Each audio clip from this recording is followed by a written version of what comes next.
Hello students, आज हम फिर ब्रांच अकाउंट शाखा खाते जिसमें कि शाखा अपने पूर्ण लेखे नहीं रखती है कि दूसरी विधि अंतिम खाता विधि का उपयोग एक प्रश्न में सवाल में करेंगे। एक न्यूमेरिकल क्वेश्चन इस विधि को समझने के हमने लिया है। इससे पहले के वीडियो में आप सारी विधियां जो भी हैं, चाहे शाखा पूर्ण खाते रखती है या नहीं रखती है, दोनों स्थितियों में जो भी विधियां उनका हमने एक विस्तृत विवेचन पहले वाले वीडियो में किया है। तो अंतिम खाता विधि में प्रश्न में अपने को दो प्रकार की सूचनाएं देखनी है। एक तो ये कि शाखा अपने पूर्ण लेखे नहीं रखती है, यानी कि कोई पर्टिकुलर अकाउंट रखती है, बस इतनी सी सूचना है।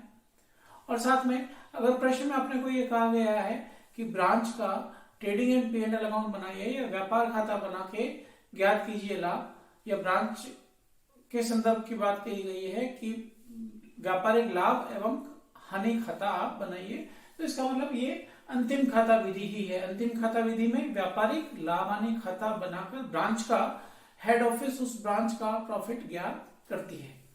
सवाल अपने पास में है कि दिल्ली और हेड ऑफिस से उदयपुर ब्रांच को माल विक्रय मूल्य पर भेजा जाता है लागत प्लस 25% पर, यानी कि प्रश्न में अब जो माल से संबंधित बातें हैं, चाहे वो ओपनिंग स्टॉक हो, चाहे वो क्लोजिंग स्टॉक हो, चाहे माल का हेड ऑफिस से ब्रांच को जाना हो, चाहे ब्रांच से हेड ऑफिस को माल का वापस आना हो, इन चारों ही स्थितियों में जो मूल्य प्रश्न में दिए हुए हैं, वैल्यूज प्रश्न में दिए हुए हैं, वो अमाउंट सारे बीजक मूल्य के ऊपर है, सेलिंग प्राइस के ऊपर है। हमें अगर लागत चाहिए तो उसमें से लाभ को हटाना पड़ेगा तो लागत आएगी। ये बात आप याद रखें। समस्त व्यवहारों का लेखा हेड ऑफिस करता है का मतलब अपूर्ण लेखे रखने वाली शाखा है। अपने को हेड ऑफिस की बुक्स में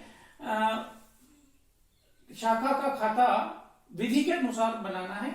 मैं नीचे की लाइन पहले ले लेता हूं। देखिए, शाखा व्यापार खाता तथा उदयपुर शाखा खाता बनाइए। अपने को व्यापार खाता बनाना है का मतलब अंतिम खाता विधि का प्रयोग अपन कर रहे हैं। तो दो बातें तय कीजिए, अपूर्ण लेखे रखे जाते हैं और विधि कौन सी अपने को उसमें लगानी है। इसके बाद में देखिए ओपनिंग स्टॉक, ये देखिए बीजक मूल्य है, सेल प्राइस दे रखा है। ये क्यों? क्योंकि ऊपर आपको प्रश्न में कहा है लागत प्लस 25% लाभ पर माल भेजा जाता है, तो सारा माल इसी पे है। ऐसे क्लोजिंग स्टॉक है, ये भी बीजक मूल्य के ऊपर है। गुड्स सेंट टू ब्रांच है, माल गया है, ये भी बीजक मूल्य के ऊपर है। और goods return to head office, ये वापस आया है माल, ये भी बीजक मूल्य के ऊपर है। तो ये जो चारों मूल्य है ये प्रश्न में अलग अलग बिखरे हुए होते हैं, परंतु मैंने इनको एक साथ में ले लिया है। ये सारे बीजक मूल्य हैं, इनमें से लाभ हटा के लागत अपने को ज्ञात करनी पड़ेगी। इन सब के लिए अपने को क्या फंक्शन यूज करना है? 100/125 to find the cost. Cost निकालने के लिए ये, और लाभ निकालने के लिए ऊपर 25 और नीचे 125, है ना। ऐसे ही कैश सेल्स दे रखा है। आपको पता है कि ब्रांच जब भी नकद विक्रय करती है तो वो पैसा हेड ऑफिस को ट्रांसफर कर दिया जाता है, तो ये हेड ऑफिस में ट्रांसफर होके आ जाएगा। ऐसे क्रेडिट सेल्स, ये डेटर से संबंधित है, ये डेटर से संबंधित है। कैश रिसीव्ड फ्रॉम डेटर्स, ये भी डेटर से संबंधित है। और डेटर्स एट द एंड, ये भी डेटर से संबंधित है। इसके बाद में ये तीनों चारों। तो एक बात और महत्वपूर्ण है जो आप ध्यान से देखिए, ये भी अपने साथ में लिए हुए वैल्यू है कि डेटर्स की चार चीजें अपने को चाहिए: ओपनिंग स्टॉक, डेटर्स का ओपनिंग बैलेंस और क्लोजिंग बैलेंस। ऐसे ही डेटर्स को जो उधार माल बेचा वो, और उनसे पैसा आया वो। तो मेरी सलाह ये है कि आप डेटर्स का खाता सबसे पहले बना लीजिए। अगर इन चार में से एक भी चीज मिसिंग है तो बैलेंसिंग फिगर के रूप में आ जाएगी। जैसे इस प्रश्न में आप देख रहे हैं, ये तीन चीजें दे रखी है: credit sales, cash received from debtors और डेटर्स एट द एंड। इसका मतलब opening balance of debtors is not given. हमें शाखा खाता अगर बनाना है, चाहे पहली वाली विधि से, देनदार विधि से, और चाहे अंतिम खाता विधि से, अगर शाखा का खाता बनाना है तो हमें डेटर्स का ओपनिंग बैलेंस भी चाहिए, क्लोजिंग बैलेंस भी चाहिए, और ट्रेडिंग अकाउंट के लिए या उस शाखा खाते में ही प्रदर्शित करने के लिए उनसे पैसा कितना वसूल किया ये भी चाहिए होता है। तो शाखा खाता, देनदार का खाता जरूर बनाइए शाखा खाता बनाने के लिए। Branch expenses paid by head office, ये खर्चे हैं। ऐसे फर्नीचर, ये संपत्ति है, देखिए ना, ये आयगत खर्चा है, ये पूंजीगत खर्चा है। फर्नीचर परचेज है तो डेप्रिसिएशन हटा के क्लोजिंग बैलेंस आप बचाइए इसका, क्योंकि ये पूंजीगत खर्चा है 4,000 रुपए का। हेड ऑफिस ने पेमेंट किया है इसका, और शाखा के लिए ये परचेज की गई है फर्नीचर। फिर बोलता है right of furniture bye 10%, at the rate of 10% अपने को डेप्रिसिएशन चार्ज करना है किसके ऊपर, फर्नीचर के ऊपर। तो वैसे ही दिख रहा है 400 रुपया डेप्रिसिएशन का है, तो अंत में ये फर्नीचर जरूर बचाइए, बैलेंस चाहिएगा अपने को इसका, तो 3600 रुपया बैलेंस रह जाएगा 400 और 4000 का अंतर। ब्रांच द्वारा विक्रय एवं देनदारों से प्राप्त राशि प्रतिदिन हेड ऑफिस के खाते में जमा करा दी जाती है। लाइन है भी अथवा नहीं भी, अपूर्ण लिखित रखने वाली ब्रांच को ये करना ही है, और अपने को भी यही करना है कि उनसे पैसा अपने को मिल जाए। तो प्रश्न को हल करने के लिए सबसे पहले चाहे आप ब्रांच का अकाउंट लागत पे बना रहे हो या बीजक मूल्य के ऊपर बना रहे हो, मेरी जो आपको एक सलाह है वो ये कि ये जितनी भी चीजें थी इन सब के लिए पहले कैलकुलेशन कर लीजिए। ओपनिंग स्टॉक इसी क्रम से लिख रहा हूं जिस क्रम से प्रश्न में, क्लोजिंग स्टॉक, नेक्स्ट आइटम है goods Saint and goods return. हम चूंकि पिछले वाले सवाल में हमने बीजक मूल्य के ऊपर पूरे खाते बनाए थे, लागत को समझा था, इस बार हम ये करते हैं कि लागत पे बना लेते हैं और बीजक को समझ लेंगे। एक बात और ध्यान रखिए, चूंकि हमें व्यापारिक खाता बनाना है, प्रश्न में कहा कि व्यापार खाता बना के प्रश्न को हल कीजिए, तो व्यापार खाते में अधिक उपयुक्त ये है कि हमेशा उसमें लागत मूल्य ही प्रदर्शित किए जाए। जैसे हम ट्रेडिशनल व्यापारिक खाता बनाते आए तो उसमें परचेज को किस पे बताते थे, कॉस्ट के ऊपर बताते थे, विक्रय मूल्य के ऊपर नहीं बताते थे। तो सबसे पहले लागत, इस बार हम ऐसे करते हैं कैलकुलेशन, वर्किंग नोट ऐसे देते हैं कि लागत निकाल लेते हैं। दूसरा तरीका क्या था, बीजक मूल्य लिखते, लाभ घटाते, फिर लागत आ जाती है। इस बार हम डायरेक्ट लागत निकाल लेते हैं। ठीक है, ओपनिंग स्टॉक है 20,000, लागत कैसे आएगी, इसका 100/125 करना है। ऐसे क्लोजिंग ये जो कैलकुलेशन करेंगे 4/5, 5 का 20 और 4 चौक 16,000 रुपए ये ओपनिंग स्टॉक आ जाएगा। ऐसे ही क्लोजिंग स्टॉक का देखें 32,000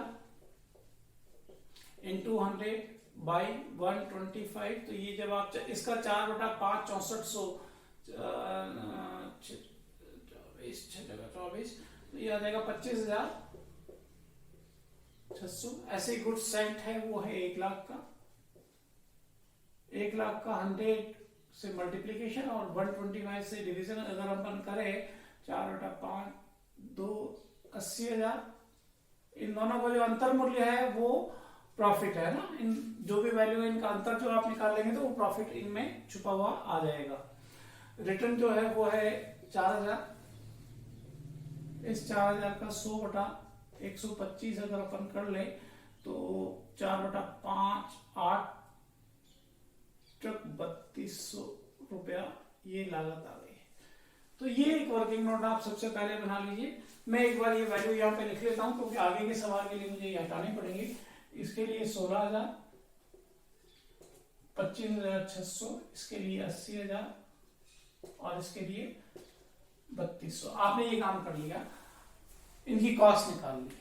ऐसे ही इसके बाद में आप क्या कीजिए, डेटर्स अकाउंट बना लीजिए।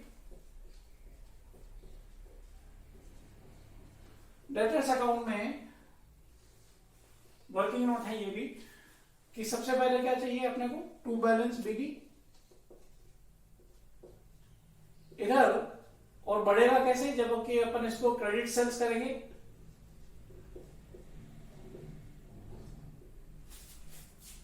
डेटर्स का बैलेंस कम कैसे होता है, जबकि उनसे हमें पैसा मिलता है फ्रॉम डेटर्स, और अंत में क्या होता है, बाई बैलेंस सीडी। हाँ, इसके अलावा और भी हो सकती है, पिछले प्रश्न में आपने देखा है अलाउंसेस, डिस्काउंट वगैरह, जिन भी चीजों से डेटर्स का वैल्यू कम होता है वो यहाँ पर प्रदर्शित कीजिए, और अगर कोई ऐसी ट्रांजेक्शन दे रखी है जिनसे डेटर्स का मूल्य बढ़ता है तो उसको यहाँ पर आप प्रदर्शित कर दीजिए। फिलहाल ये 4 चीजें देखें तो आपको देखो क्रेडिट सेल्स दे रखा है 84,000 रुपए का, कैश सेल्स इसमें आता नहीं, कैश रिसीव्ड फ्रॉम डेटर्स 89,600 का यहाँ पर, और बैलेंस जो है एट द एंड लिखा हुआ है, का मतलब क्लोजिंग बैलेंस 8,000 रुपए ये दे रखा है। तो ओपनिंग बैलेंस इनके डिफरेंस से आप ज्ञात कर सकते हैं। तो इन चारों में से चारों चीजें अपने को चाहिए। अगर प्रश्न में 3 है इनमें से, तो पहले वर्किंग नोट बना के चौथी चीज बैलेंसिंग फिगर के रूप में ज्ञात कर लीजिए। कभी क्रेडिट सेल्स बैलेंसिंग फिगर आएगा, कभी cash receive from debtors balancing figure आएगा, कभी बैलेंस शीट बैलेंसिंग फिगर आएगा, पर ये खाता जरूर बनाइए आप। 97,600 is the sum of credit side. Debit side में बैलेंस कम पड़ रहा है, कितना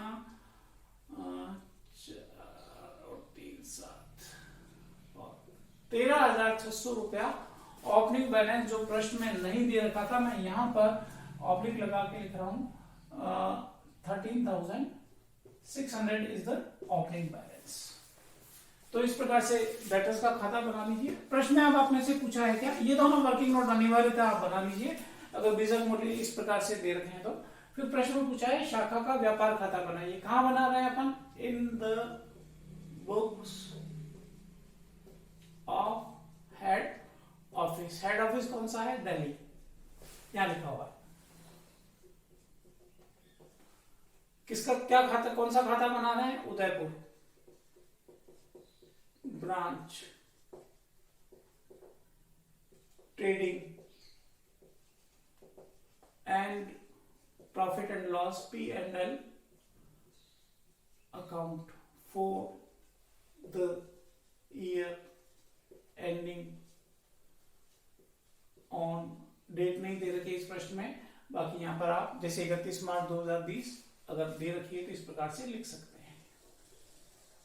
ये खाता बनाइए, बिल्कुल वैसे बनाना है जैसे कि आप एक नॉर्मल ट्रेडिंग अकाउंट ट्रेडिशनली बनाते आए हैं। ओपनिंग स्टॉक सबसे पहले यहाँ पे लिखिए, टू ओपनिंग स्टॉक। मैं यहाँ पर कौन से मूल्य प्रदर्शित कर रहा हूँ, इसमें माल से संबंधित जो भी मूल्य है वो कॉस्ट पे प्रदर्शित कर रहा हूँ। ट्रेडिंग अकाउंट में नॉर्मली हम कॉस्ट पे ही प्रदर्शन करते हैं। अल्टरनेटिवली अगर आपने बीजक पे प्रदर्शन किया है तो विपरीत पक्ष में लाभ वाले राशि को स्टॉक रिजर्व के नाम से बताइए अगर वो ओपनिंग और क्लोजिंग स्टॉक से संबंधित है, और अगर माल जाने और आने से संबंधित है तो उसको goods sent to branch account के नाम से, एडजस्टमेंट के नाम से बताइए। फिलहाल ओपनिंग स्टॉक 16,000 रुपए का ये ले लिया है अपन ने।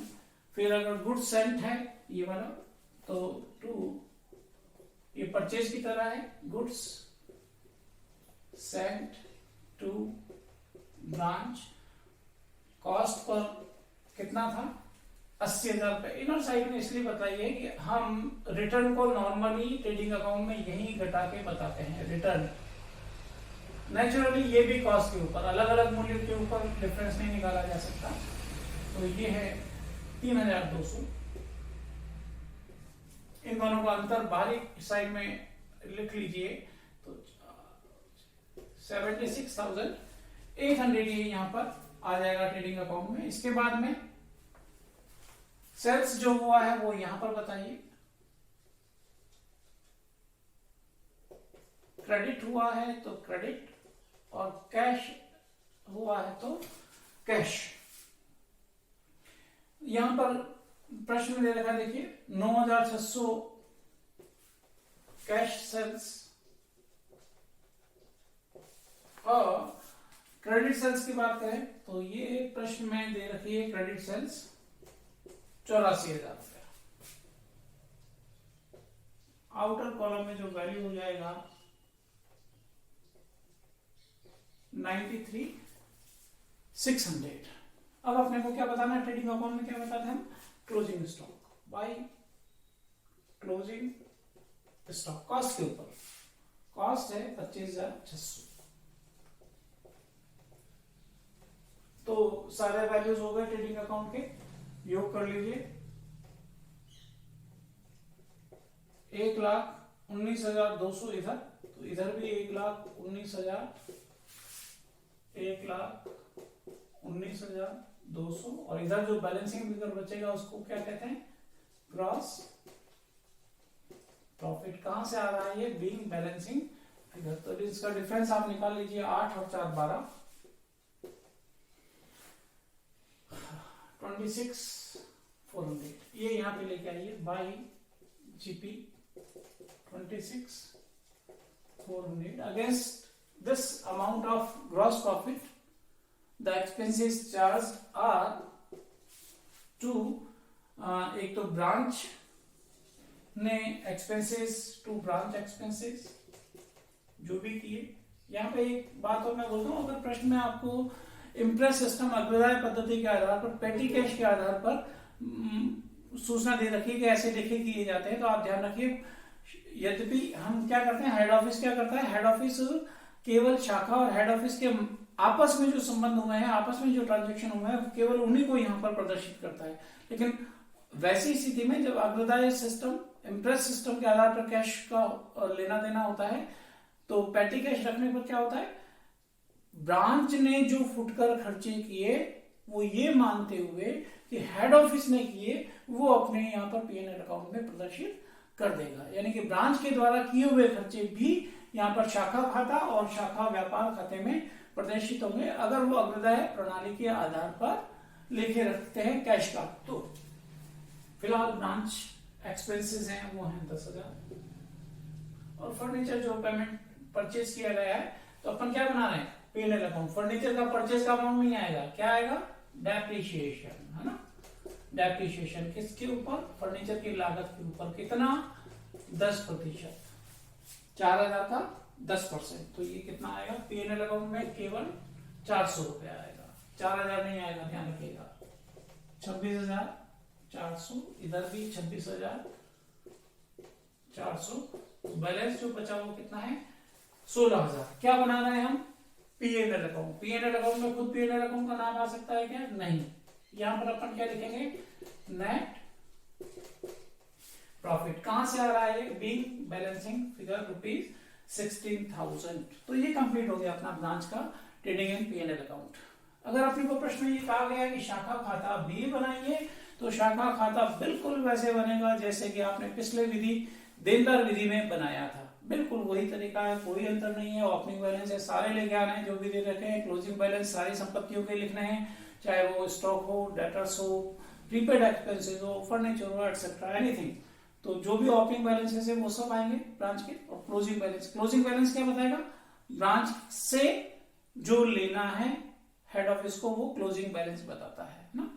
तो ये पूरा हो गया, इसको आप देख लीजिए। क्या बना दिया आपने, ट्रेडिंग एंड पीएनएल अकाउंट। हम आप वापस बना रहे हैं, एक और प्रश्न में पूछा है कि ब्रांच अकाउंट बनाइए again in the books of head office. इस बार क्या बनाना है, Udaipur branch account, Udaipur branch account. पिछली बार हमने बनाया था बीजक मूल्य के ऊपर। इस बार जो भी माल हैं उन सबको हम लागत पर प्रदर्शित करके बनाएंगे यहाँ पर, ठीक है। तो ब्रांच में सबसे पहले आप क्या चीज लिखते हैं, टू बैलेंस बीडी, जिन भी चीजों का हो। तो किसका है इस प्रश्न में, देखिए एक तो स्टॉक का है ये, और दूसरा डेटर्स का है। एक्चुअली था नहीं, डेटर्स का अपने डेटर्स अकाउंट बनाकर ओपनिंग बैलेंस निकाल लिया, वो अब यहाँ पर काम आएगा। 13,600 तो डेटर्स के सामने, और इसका जो लागत मूल्य है ओपनिंग स्टॉक का, लागत पे लिख रहे हैं अपन, तो ये है 16,000, 16,000 ये, तो दोनों मिला के ये कितना हो गया, 29,600। ब्रांच अकाउंट बना रहे हैं इस बार अपन, पीएनएल अकाउंट नहीं लेंगे। फिर to goods sent, to branch account, cost पर लिख रहे हैं माल भेजा है 80,000 रुपए का, ये 80,000 रुपए यहां पे प्रदर्शित कीजिए।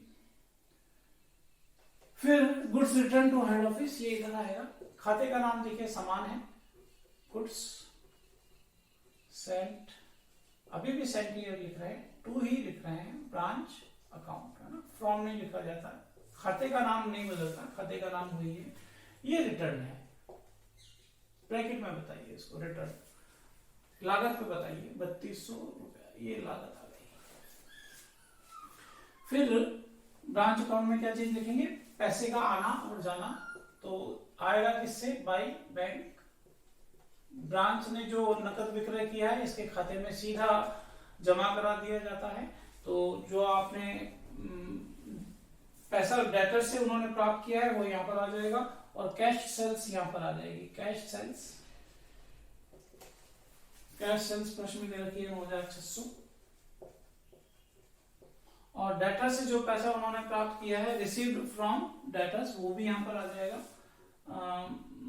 किस नाम से, फ्रॉम डेटर्स या कस्टमर्स लिख सकते हैं। यह आ जाएगा 89600। दोनों मिला के आउटर कॉलम में 99,200 ये यहाँ पर बता दीजिए। ऐसे ही पैसा गया कहां पर, टू बैंक अकाउंट। एक तो आपने ब्रांच एक्सपेंसेस चुकाए हैं, वो है 10,000 रुपए। और क्या किया, और फर्नीचर परचेज किया। देखिए अब इस बार ब्रांच अकाउंट है, ब्रांच अकाउंट में क्या चीज लिखी जाएगी, फर्नीचर। जो खर्चा हुआ है वो अमाउंट 4,000 रुपए। ट्रेडिंग अकाउंट में क्या लिखा था आपने, पीएनएल अकाउंट में क्या लिखा था, डेप्रिसिएशन 400 रुपए। तो खर्चे हुआ है कुल मिला के ये 14,000 रुपए फॉर ब्रांच, 14,000। इसके बाद क्या बचा, बस कुछ नहीं, balance sheet by balance sheet. देखिए इनमें से कुछ वर्किंग नोट में भी ले जाके आप टोटल करके यहाँ पे लाके सीधा अमाउंट लिख सकते हैं। क्लोजिंग स्टॉक, स्टॉक का तो दे ही रखा है। लागत पे ही बताएंगे हर चीज। एक बार लागत पे प्रारंभ किया है तो पूरे प्रश्न में लागत ही चलेगा। 25,600 और डेटर्स का eight the and balance 8,000। Furniture कितना बचा है, फर्नीचर है ना, 4,000 रुपए का फर्नीचर आपने खरीदा है, और 400 रुपए का हास अगर आपने लगाया है, तो दोनों का जो डिफरेंस है 4,000 माइनस 400, रिटर्न ऑन वैल्यू या अपेक्षित मूल्य जो बचेगा वो कितना होगा, 3,600 रुपया। ये तीन ही प्रकार की संपत्तियां हैं, 1 4 6 37,200। अगर इधर भी कर लें तो 37,000, हाँ योग करना है अपने को, 4 9 13 तो 1,39,600।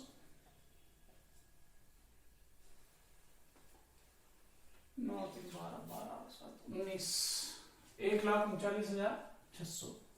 इस पक्ष में भी क्या आएगा, 139,600। बैलेंसिंग फिगर यहाँ पे निकालें तो किस नाम से आएगी। इस बार हम ब्रांच अकाउंट बना रहे हैं, है ना। ब्रांच अकाउंट में क्या लिखते हैं, यहाँ पर पीएनएल अकाउंट लिखते हैं, है ना, एनपी ट्रांसफर्ड। कितना, जो बैलेंसिंग फिगर आप इसका निकाल लें तो 80 और 14 94 और 30 मान लेते हैं इसको, 94। तो वापस कितना आ जाएगा, 16,000। देखिए ध्यान से, ये वही अकाउंट है, अमाउंट है, राशि है जो कि पीएनएल अकाउंट ने प्रदर्शित की थी एनपी के रूप में 16,000। तो चाहे ये बनाए और चाहे वो बनाए, समान ही आएगा प्रॉफिट एंड लॉस। और ये जो बैलेंस सीडी है, ये क्या बताता है, ब्रांच से हेड ऑफिस को 37,200 रुपया लेना है, ये बताता है। तो इस प्रकार से ये आपका उदयपुर शाखा खाता बना लिया है हमने। कैसे, लागत पे माल को प्रदर्शित करते हुए। अल्टरनेटिवली आप क्या कर सकते थे, अल्टरनेटिवली कर सकते थे जैसे आपने पिछले वाले डेटर्स मेथड में किया कि इधर जो स्टॉक है 16,000 रुपए स्टॉक, इसका प्रॉफिट इधर बतला देते, कितना हो गया 16, तो 20 का अंतर कितना हो गया, 4,000 रुपए इधर बतला देते। यहां पर 20 बता के और 4 उधर बता देते हैं, तो क्या हो जाता है 16,000 इस पक्ष में हो गया। ऐसे ही गुड सेंट है, बीजक मूल्य पे बताते तो कितना होता, 1 लाख इधर बताते और इसमें शामिल जो प्रॉफिट है वो 20,000 गुड्स सेंट के नाम से इधर बताते हैं। स्टॉक वाला बताते हैं स्टॉक रिजर्व के नाम से प्रॉफिट, और गुड्स सेंट वाला बताते हैं अपन गुड्स सेंट के नाम से ही। फिर ऐसे ही रिटर्न जो हुआ है वो 4,000 इधर पहले बताते 4,000, और इसका प्रॉफिट इधर बता देते कितना 800 रुपए, ताकि 3200 रुपया इस पक्ष में रह जाता। ऐसे ही क्लोजिंग स्टॉक जो है वो 32,000 बताते अपन इधर,